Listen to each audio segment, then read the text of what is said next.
She's an award-winning advocate for families preparing for the birth of a child and an honoree of YWCA Greater Charleston's 2022 What Women Bring in Healthcare. Let's welcome Richie Simon Lee, founder and doula of Birthing with Purpose. It's great to have you with us. Thank you so much for having me. I'm always fascinated by this career path, and I'm wondering what drew you, why your passion was becoming a doula and helping people through this extremely important stage in their lives. So that's a very interesting question. It was actually the birth of my children that led me to this path of birth work. I have 3 children of my own, and the first 2 times weren't exactly what I expected them to be or planned them to be. So the 3rd time around, I said, well, what can I do differently? What steps can I take to have the birth that I desire if that is how it's supposed to go? Sure. Yeah. So I read a lot of books. I kept coming across this word doula, had no idea what it was, but the more I did my research, the more I knew, like, well, maybe if I had had that type of support, then maybe my other births could have gone the way that I wanted them to go. And that draws me to my next question, because more and more I think doula is becoming a part of the common vernacular. However, there are still people out there that don't know what it is. So what is a doula exactly? So a doula is a professional birth support person who is trained to provide physical, emotional, and educational support to families as they're preparing to bring their children into the world. Yeah, which is such a life-changing experience. So your life will never be the same. Never be the same. It's quite transformational. You must be an empath.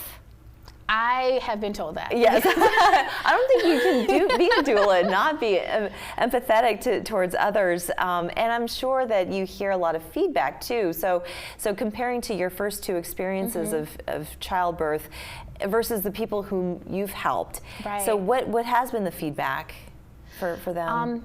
A lot of the feedback is that, Simone, if you're in the room, even if you're not saying anything, if you're calm, then I know that everything must be okay. Yeah. Because if you were freaking out, then I would know something else is wrong. But if you're calm, then I don't even need you to say anything. Just having you there was enough to make me feel empowered enough to continue the process. And it goes beyond the preparation and the birth of a child. Right. You also help people through the postpartum portion of that experience. Absolutely. I am both a postpartum doula and I'm also a certified lactation counselor. Oh. So I am equipped to be able to assist people. We know that breastfeeding is hard and our rates are not as great as they should be, and we would like to change that, and there's so many families who are looking to make that shift, so I'm there to help them through that process as well. Speaking of postpartum, in fact, with the issue of breastfeeding, that often is the cause of a postpartum depression because of just that, hormonal just imbalances.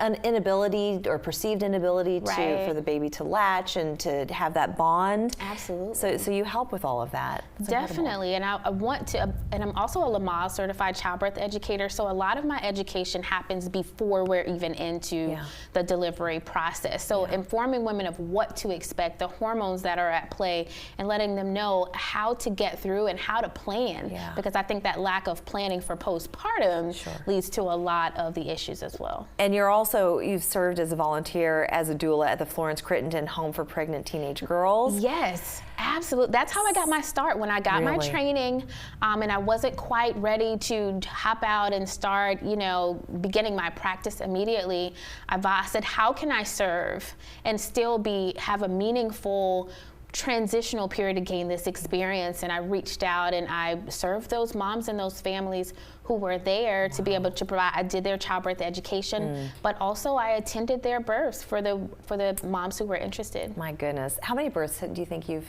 taken part in?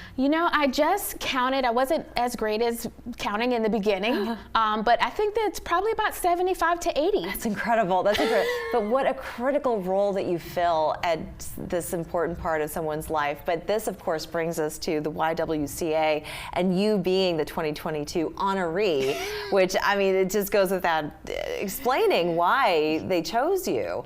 But now you're ready to pass the torch to the next person. So we've got some nominations that are due, and those are happening on July 7th. So people have until midnight July 7th. Absolutely. All right. And what are they looking for exactly?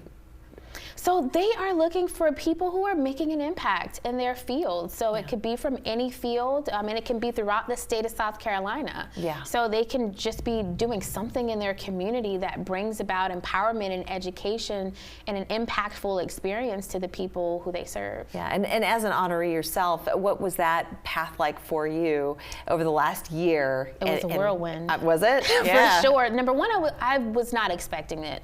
I am a local, rural, Berkeley County, born and raised like young, Black female. The last thing that I was expecting was this this nomination and honor. So just going through the process has just been really, really exciting, but it gives me another platform to be able to talk about the issues that I'm super passionate about. Certainly. Well, you're very humble as well, which, I think you're a remarkable person. Well, What Women Bring, they're actually going to have their event on October 4th. So make sure you mark your calendars, but if you know somebody who's making a difference in this community, set them up for a nomination. You can go to the YWCA website. We'll give all that information on the screen. I want to thank you so much, Simone, for joining us. This has been a complete honor for me. Oh, I'm really, really excited to be here. Great to have you.